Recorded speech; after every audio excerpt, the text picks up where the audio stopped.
This is how to do the Helium Mistake team building activity. The nice thing is all you need is one tent pole. Right now it's folded in half so it fits so I could show you, but just one tent pole. If you are wanting to use something else, maybe a thin, very thin dowel rod, but you want something that's really light. This could take up to about 20 minutes.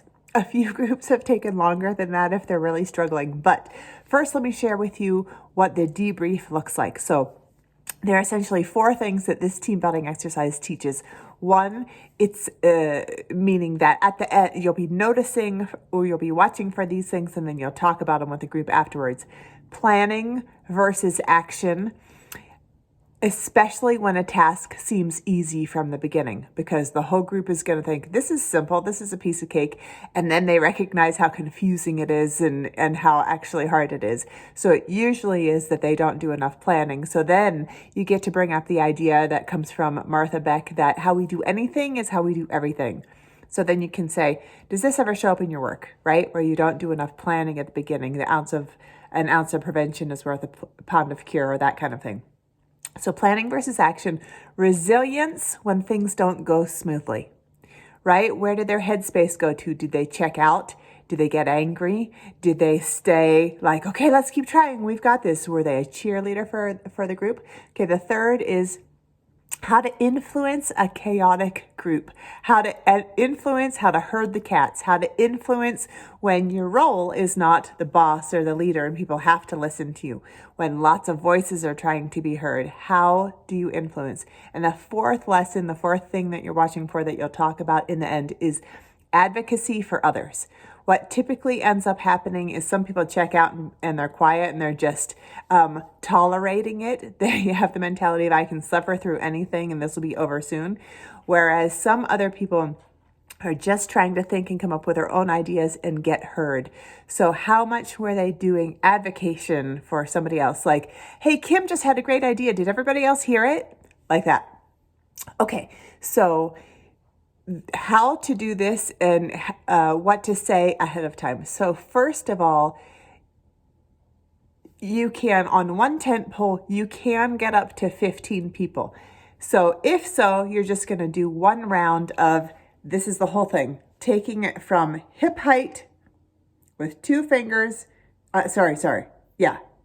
fingers and two fingers all the way down to the ground. That's the whole thing. However, if there are fewer than 7 people, you can do 2 rounds. The second round can be a whole bunch of people can be blindfolded, which it makes it more challenging.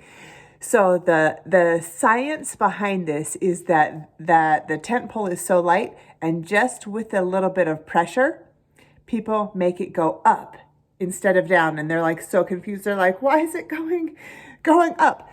So here's what you say in the beginning. First of all, I like to have the pole, again, it would be flat out with something on the ground on top of it like this, meaning that it's looks like it's being held down. I'm not saying anything about it, right? It's just over in the corner. Looks like it's being held down.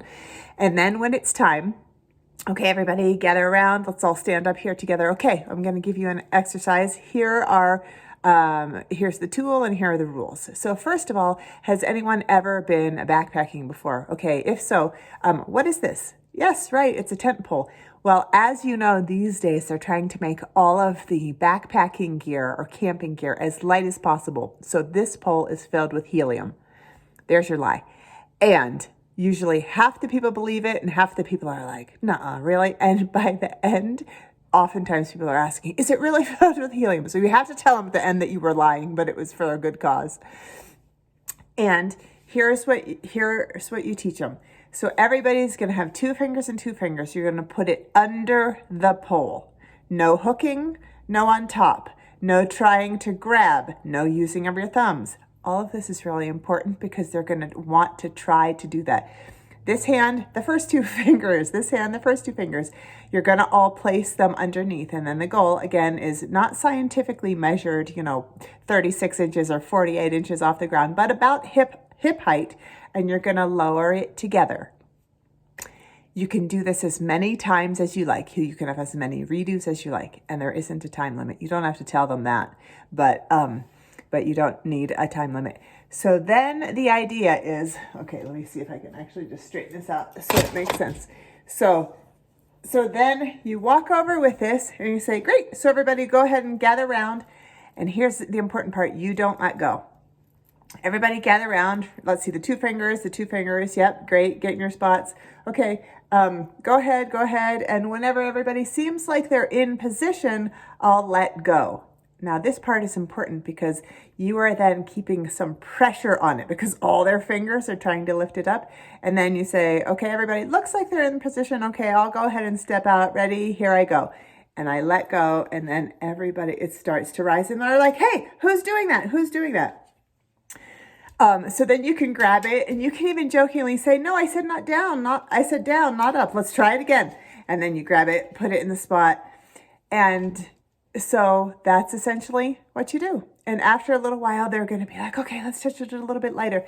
You're also going to want to watch out for blaming. Blaming is something that happens a lot, and that's a good thing to talk about afterwards, right? What happens to you when resilience is necessary? A lot of people go to like, who's doing that? Hey, you all at the other end, why are you lifting yours, right? That kind of stuff, instead of looking inward, instead of thinking how I can influence the group. How they often end up getting to success is when they nominate or somebody self-nominates themselves somehow to be the voice and everyone else is pretty much quiet. And there's some sort of chant or rhythmic thing where someone's saying like down, down, or someone says 1, 2, 3, down, 1, 2, 3, and there's a calmness. And the goal is to get it down onto the ground. You don't have to give real instructions about how to then get their fingers out and get it onto the ground. I usually say like, so once the backs of your fingers are touching the ground, you can take your fingers out, and that's success. That's everything. Good luck.